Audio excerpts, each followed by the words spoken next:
Daily post Haryana देख रहे हैं। यहाँ पर मैं हूँ आपके साथ शगुन कश्यप। प्रदेश भर में 41 दिन तक चली क्लर्कों की हड़ताल के बाद अब सूबे की करीब 20,000 आशा वर्करों के हड़ताल पर जाने के बाद जहां एक तरफ स्वास्थ्य विभाग का कामकाज प्रभावित हुआ तो वहीं दूसरी तरफ स्वास्थ्य विभाग की व्यवस्था भी चरमराने लगी है। आपको बता दें कि आशा वर्करों ने सरकार को कड़े लहजे में चेतावनी दी है और आशा वर्करों ने सरकार के खिलाफ भी लगातार अपनी आवाज़ बुलंद की है।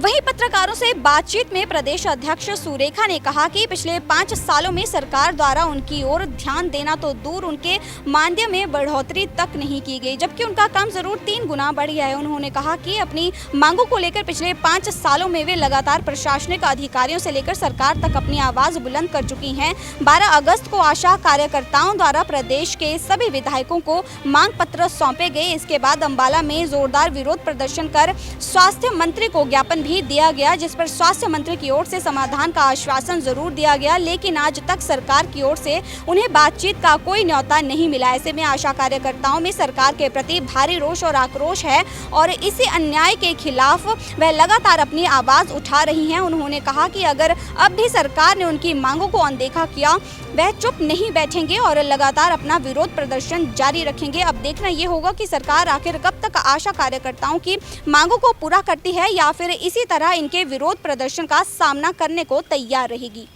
ये है कि सरकार हमारी बात नहीं मान रही तो हमें प्रदर्शन करने को मजबूर होना पड़ रहा है। सरकार की गलती है इसमें प्रदर्शन करवाने में, हड़ताल करवाने में, हमारी कोई गलती नहीं है। कब तक चलेगा ये सब? जब तक सरकार हमारी बात नहीं मानती तब तक प्रदर्शन हड़ताल कैसे चलेगा। कामकाज प्रभावित हो रहा है कहीं? कामकाज की प्रभावित की मैं बता दूं, मेरे ही गाँव की बात है जिसमें मैंने फ़ोन सुन के मैंने अनसुना कर दिया था, लेकिन जो हमारे एरिया के पेशेंट हैं वो मेरे घर पे आ गए रात को 3 बजे और दरवाज़ा खटखटा के कहने लगे कि भाई काम तो आपने ही कराना पड़ेगा। हम जब भी आपसे आते हैं तो ये उम्मीद करते हैं कि भाई पहले भी हमारी डिलीवरियाँ हुई है तो आपने ही कराई है और आपको कुछ भी करें आपको चलना पड़ेगा।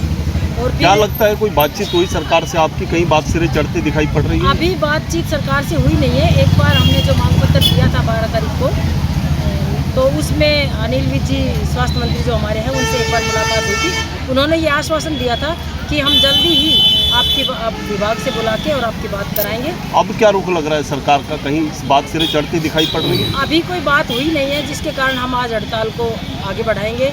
ये अभी स्टेट कमेटी का आह्वान आया नहीं है कि कितने दिन के लिए बढ़ाया जाएगा। 21 तारीख और वैसे 21 तारीख के लिए अभी थोड़ी देर पहले मैसेज आया था कि 21 तारीख तक हमने हड़ताल को एक्सटेंड कर दिया। ठीक है।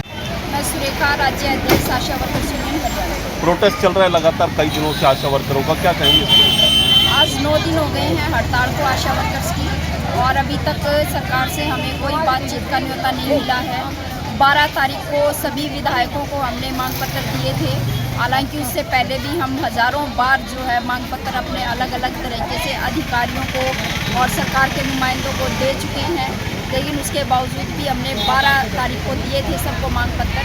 उसी कड़ी में हमने अम्बाड़ा में भी प्रदर्शन किया था और अम्बाड़ा में स्वास्थ्य मंत्री अनिल विज को भी हमने अपना ज्ञापन दिया था। उस दिन मैं अम्बाड़ा के अंदर ही थी और वहाँ पे उस दिन मिले थे हमें स्वास्थ्य मंत्री। उन्होंने ये कहा था कि हम जल्दी ही आपकी जो है मीटिंग करते हैं और मसले का समाधान करते हैं, लेकिन 12 तारीख से आज हम 17 तारीख में 5 दिन हो गए हैं, अभी उन्होंने वापस हमें कोई मैसेज नहीं किया है मीटिंग का। उन्होंने भी हमें डेट नहीं बताई थी मीटिंग की, हम भी जल्दबाजी में नहीं थे, हमने भी डेट उनसे पूछी नहीं थी। तो ये एक मसला है, लेकिन हम हड़ताल क्यों कर रहे हैं इस पर ज़रूर मैं 2 बात कहना चाहती हूँ कि 2018 में हरियाणा की सरकार ने कुछ बढ़ोतरी की थी आशा वर्कर्स की। इस बात को 5 साल बीत गए हैं और 5 साल में कोई बढ़ोतरी नहीं हुई है, पहली बात। दूसरा, 5 साल पहले आशा जो काम करती थी और आज जो काम करती हैं, आशा के काम में लगभग 3 गुना बढ़ोतरी हो चुकी है।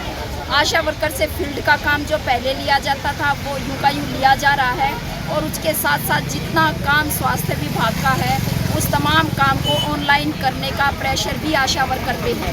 असल में तो ये ऑनलाइन काम के लिए एक और नौकरी चाहिए, एक और पोस्ट चाहिए, डाटा एंट्री ऑपरेटर को।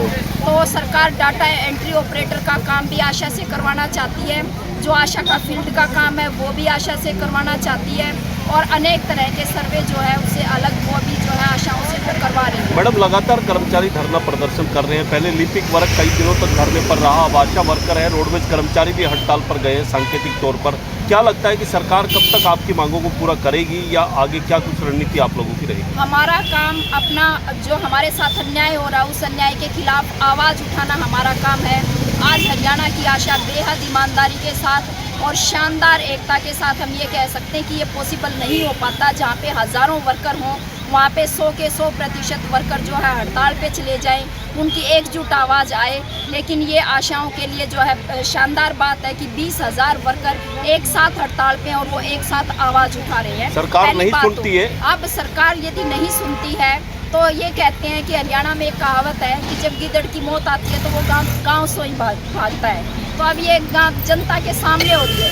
अब ये तो कोई पक्के नहीं है, इनको आना इसी जनता के बीच में जिसकी वो बात को अनसुना कर रहे हैं। आज नहीं तो और 10 महीने बाद, 8 महीने बाद यही वो लोग होंगे जो आज हमारी बात को अनदेखा कर रहे हैं, वो कल को हमारे पास आएंगे और हमसे वोट की अपील करेंगे। तब हम अपना हिसाब बराबर कर लेंगे। हमारे पास मौके बहुत हैं, सरकार बात नहीं सुनेगी। असल में मौका सरकार के पास नहीं है, उनकी मजबूरी है कि उनको हमारी बात सुननी भी पड़ेगी और उसका समाधान भी करना पड़ेगा। अन्यथा जो है सरकार बदल जाएगी, जो अगली सरकार आएगी वो इस काम को करेगी। ये काम तो होना है। कामकाज कहीं ना कहीं प्रभावित हो रहा है 20,000 आशाओं के हड़ताल पर जाने से। हो रहा है। हमें बहुत दुख भी है, बेहद दुख के साथ हम यहाँ पे आपको सूचित करना चाहते हैं कि बहुत सारी जो है होम डिलीवरी हो गई है। इस बीच में स्टिल बर्थ हो गई, यानी कि नवजात शिशुओं की मृत्यु हुई है और ऐसा मतलब एक दुख की बात है ये। लेकिन जब अधिकारियों से बात होती है अंदर खाते, ऐसे बोला गया हमें 1-2 बार कि भी आप हड़ताल करोगे। लिखते वो ये हैं चिट्ठी के अंदर कि हमारी स्वास्थ्य सेवाएं बाधित होती हैं, इसलिए आशा को जनहित के अंदर हड़ताल नहीं करनी चाहिए। हम ये कह रहे हैं कि आशा बेहद परेशान है, वो मजबूरी में ये कदम उन्होंने उठाया और बातचीत करके सरकार को समाधान करना चाहिए। वो समाधान नहीं करते हैं, अंदर खाते ये कहते हैं कि भी जनता परेशान होती है तो इससे सरकार को कुछ फ़र्क नहीं पड़ता। ये हमें वैसे भी पता है कि इसका सरकार पे कोई फ़र्क नहीं पड़ता कि हमारे नवजात शिशुओं की मृत्यु होती है, गर्भवती महिलाओं की देखभाल नहीं हो रही है, बाकी ज़रूरी स्वास्थ्य विभाग के काम रुके हुए हैं। सरकार को कोई फ़र्क नहीं पड़ता। वो फ़र्क पड़ता तो ज़रूर इस पर बातचीत करती, लेकिन हम मजबूर हैं और हमारी बेहद जायज़ मांगे हैं, इन पे बात करनी पड़ेगी और समाधान करना पड़ेगा।